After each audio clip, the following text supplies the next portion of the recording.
Alam mo ba kung ano ang mas nakakatakot sa isang killer?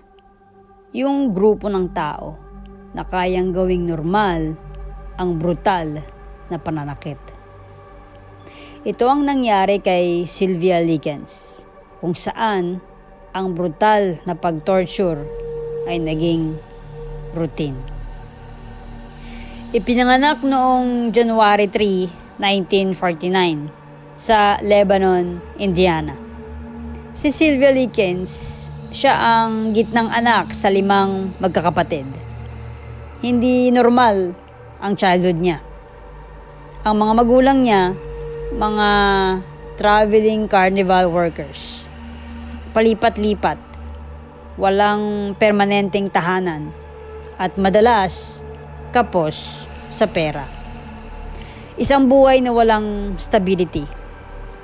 Pero sa kabila ng lahat, may isang side si Sylvia na hindi matitinag. Tinatawag siya ng mga kaibigan at pamilya bilang Cookie.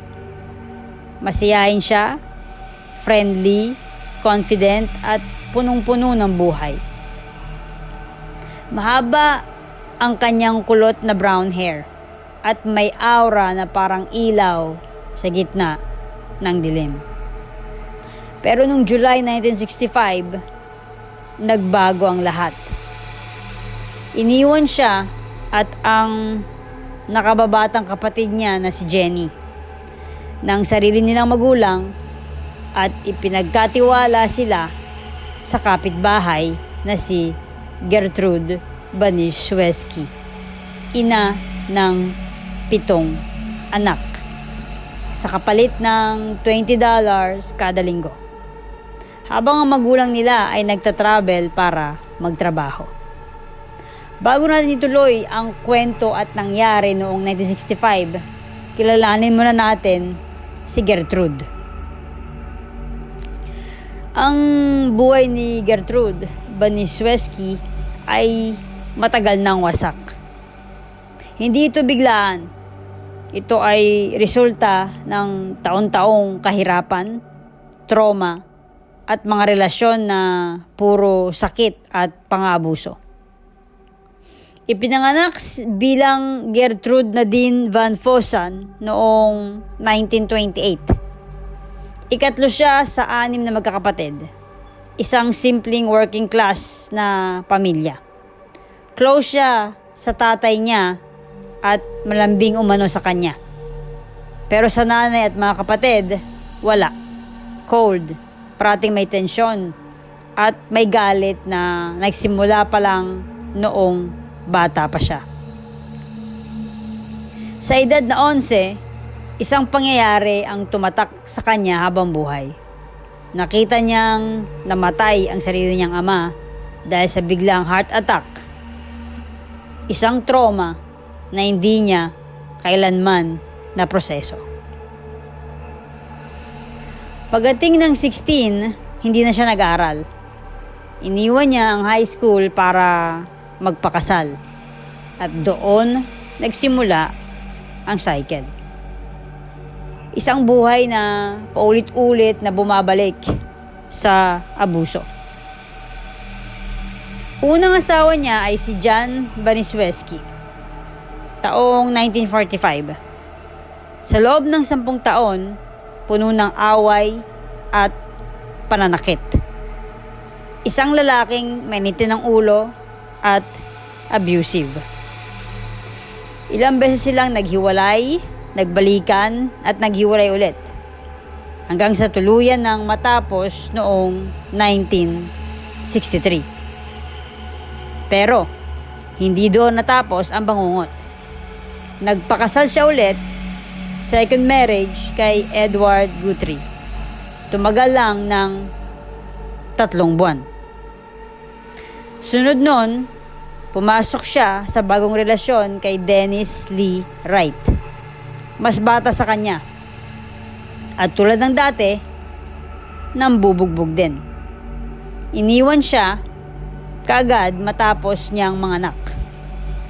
By 1965, si Gertrude ay 36 years old, pero ang itsura niya parang mas matanda pa sa edad niya. Haggard, payat at may asma.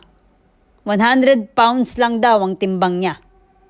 Chain smoker at lumulubog sa matinding depresyon. Isang babaeng unti-unting naubos. Hindi dahil sa isang pangyayari, kundi dahil sa paulit-ulit na trauma na hindi kailanman na-heal. At minsan, kapag ang sakit ay hindi mo inarap, hindi ito nawawala. Naipapasa mo ito.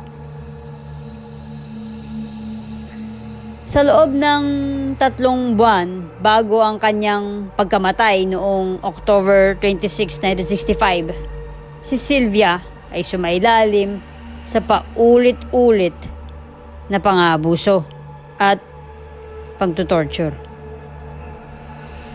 Araw-araw siyang binubugbog gamit ang sinturon, kahoy at kamao. Hinikayat pa ni Gertrude ang mga batang lalaki na kapitbahay niya na gamitin siya bilang parang judo dummy. Ibinabato siya sa loob ng bahay at pababa ng hagdan. Nagtamo siya ng mahigit 100 paso mula sa sigarilyo. Isa sa mga pinakakilalang pangyayari, si Gertrude at isang kapitbahay umano na si Richard Hobbs ay gumamit ng mainit na karayom upang ukitin ang isang mapanirang mensahe sa kanyang tiyan. Pinagkaitan din siya ng pagkain at tubig hanggang sa mapilitan na siyang kumain mula sa basura. Pinapakain din umano sa kanya ang sarili niyang dumi at madalas siyang ikinukulong at itinatali sa basement. Sumailalim din siya sa labis na nakakatromang karahasan at kahihiyan na ginawa sa harap ng iba. Ang kanyang pagkamatay ay dulot ng kombinasyon ng matinding pinsala sa ulo, brain hemorrhage, shock at matinding kakulangan sa nutrisyon. Nang dumating ang pulis noong October 26, 1965, sinubukan ni Gertrude na isisi ang pagkamatay ni Sylvia sa isang grupo ng mga batang lalaki. Si Jenny, ang kapatid niya, ay una ring sumunod sa kwento dahil sa matinding takot. Ngunit nagawa niyang pabulong na sabihin sa isang pulis na ilabas mo ako dito at sasabihin ko ang lahat. Ang kanyang sumunod na pahayag at testimonya ay naging napakahalaga sa pagkamit ng hatol laban sa pamilya Baniszewski. Noong 1966, si Gertrude Baniszewski ay nahatulan ng first-degree murder at sinentensyahan ng habang buhay na pagkakakulong. Siya ay napalaya noong 1985 at namatay sa lung cancer noong 1990. Si Paula Baniszewski naman, ang panganay na anak, ay nahatulan din ng second-degree murder at kalaunan ay naging voluntary manslaughter sa retrial at nakalaya noong 1972. At si John Baniszewski Jr., Coy Hubbard at Richard Hobbs ay natulan ng manslaughter at napalaya pagsapit ng 1968. Ang iba na mga kapitbahay na sangkot ay nahatulan din, ngunit nakalaya matapos ang mas mababa sa 2 taon. Ang kasong ito hindi lang tungkol sa isang masamang tao. Ito ay salamin ng isang sirang sistema ng isip at lipunan. Si Gertrude, hindi siya pinanganak na halimaw, pero lumaki siya sa kahirapan, pagkawala ng ama, abuso sa relasyon, matinding emotional neglect, at ang pinakamahalaga, wala siyang healing. Kapag ang trauma ay hindi mo hinarap, hindi ito nawawala. Nag-iiba lang ng anyo. Mula sa sakit, nagiging galit. Mula sa galit, nagiging kontrol. At ang pinakadelikado, nagiging karasan. Si Sylvia, ang inosenteng bata, ang naging target. Hindi dahil may ginawa siya, kundi dahil siya ang pinakamadaling kontrolin. Psychologically, ito ang tinatawag na projection. Yung galit ni Gertrude sa sarili niya, sa buhay niya at sa mga lalaking nanakit sa kanya, ibinuhos niya sa isang inosenteng bata. Hindi niya kayang kontrolin ang buhay niya, kaya kinontrol niya ang buhay ng iba. Ito ang pinakanakakatakot. Hindi lang isang tao ang gumawa nito Marami sila. Ang mga kasama pa, mga bata, kapitbahay, tas may mga witnesses. Dahil sa nangyari, may peer pressure, may authority influence. Yung sinunod nila, may adult figures lang sinunod. At ang pinakadelikado, yung normalization. Kapag paulit-ulit mong nakikita ang mali, nagiging normal siya.